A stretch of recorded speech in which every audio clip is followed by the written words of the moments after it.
Assalamualaikum dan selamat sejahtera. Apa khabar hari ini murid-murid? Cikgu harap semua dalam keadaan sihat. Berjumpa lagi kita dalam sesi PDPR minggu ke-31 bagi mata pelajaran RBT tahun 5. Kita masuk tajuk mengira dan menganggar kos bahan. Okey, kita dah sediakan alatan, okey, dan bahan yang ada. Lepas tu kita kena pasti berapa kos ataupun harga yang kita perlu belanjakan untuk dapatkan bahan tersebut. Okey, so kamu boleh rujuk pada buku teks kamu muka surat 32. Kita masih dalam tajuk untuk buat projek kipas solar, betul kan? Okey, so kamu kena pasti dulu harga setiap bahan yang kamu hendak dapatkan. Okey, kita ada dalam buku teks kamu tu disarankan ada 10 tak silap cikgu bahan yang perlu ada, tapi cikgu sarankan 6 sahaja untuk kita bagi penerangan sikit lah. Okay. Yang pertama adalah bahannya adalah motor. Kedua, bilah kipas lembut. Ketiga, panel solar. Ni penting lah, panel solar. Okay, semua yang cikgu sarankan ni penting So Swiss, wire dan board lekap. Okay, so kena ada semua bahan ini barulah kita boleh untuk kira. So kita kena pasti lah. So spesifikasi dia akan boleh lihat lah 3V hingga 6V DC. So motor jenis yang macam ni lah, antara 3 hingga 6. So boleh digunakan dan berharga RM2 satu unit ataupun sebuah motor tu, motor tu engine lah untuk menggerakkan gear kan. So RM1 ada punya, kita gunakan satu sahaja. So harga yang kita perlu keluarkan adalah RM2.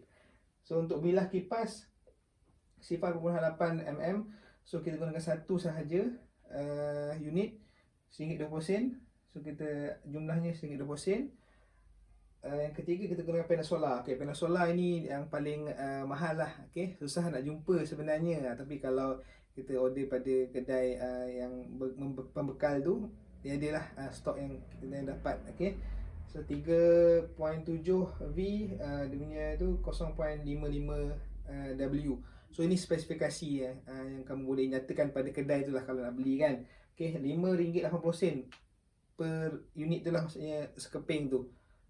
So kamu ni mahal sikit lah, RM5.80. So kamu boleh nyatakan spek dia. Lagi besar, lagi lebar, lagi mahal lah harga dia kan. Okay. Yang keempat, Swiss.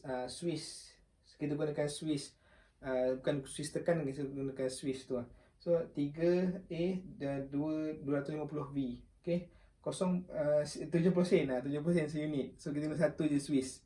Okay, kita guna Swiss yang tolak tu kan. So 1 70 sen. Okay, kalau kita guna 2 Swiss, mustahil lah guna 2 Swiss kan. Satu projek 1 Swiss sahaja. Yang seterusnya adalah wire. Okay, wire 0.5mm ketebalan dia tu. So kita beli per meter lah, 1 meter 50 sen. So kita beli 1 meter cukup lah, maksudnya dah panjang sangat lah tu, boleh buat untuk 2-3 projek. Okay, 50 sen, 50 sen saja, murah sahaja. Yang terakhir adalah board lekap. Board lekap ni bergantung dari ketebalan dia. Lagi tebal biasanya lagi mahal lah. Okay, dan berapa panjang, berapa keping yang kita nak gunakan. Biasanya kita gunakan sedikit sahaja kan untuk kita buat rumah kipas solar tu. Okay, RM4.50 per keping. So kita boleh potong-potong. So kita gunakan, dia tak nyatakan berapa kuantitinya, tapi kita dapat RM1.50. Maksudnya kepada 3 lah, 3 bahagian. So RM1.50, RM3, RM4.50 kan. So boleh 3 projek kita boleh gunakan board lekap ini. Okay, sebab tu harga dia RM1.50, dia bukan harga RM4.50 So kena pastilah kenapa dia berbeza harganya di bahagian jumlah. Apa yang kita gunakan sahaja, so kita anggarkan. So untuk projek ini bezalah dalam buku teks kamu, beza kan sebab dia 10 kan.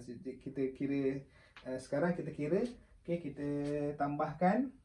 Okay, 8 tambah 2 10, 17, 20, 27 kan. 27 tu 70% kat sini.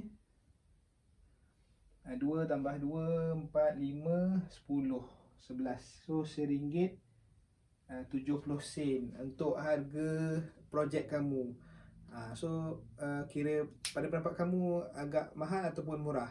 So kalau biasanya memang bila projek melibatkan elektronik ini, biasanya dia mahal sikit lah untuk untuk menjalankan projek yang macam ni, sebab dia ada komponen-komponen elektrik dan komponen elektronik.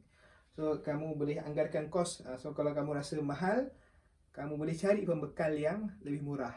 Ada je pembekal yang murah. So kalau kamu rasa mahal ini, so kamu boleh kurangkan apa yang tak perlu. Okay, apa yang boleh gunakan bahan kita semula kan.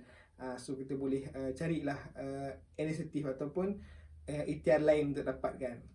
Okay, cikgu harap dapat membantu sikit banyak. Kamu boleh rujuk buku teks kamu dan nota yang cikgu bagi. Okay, cikgu ada bagi latihan juga untuk kamu buat.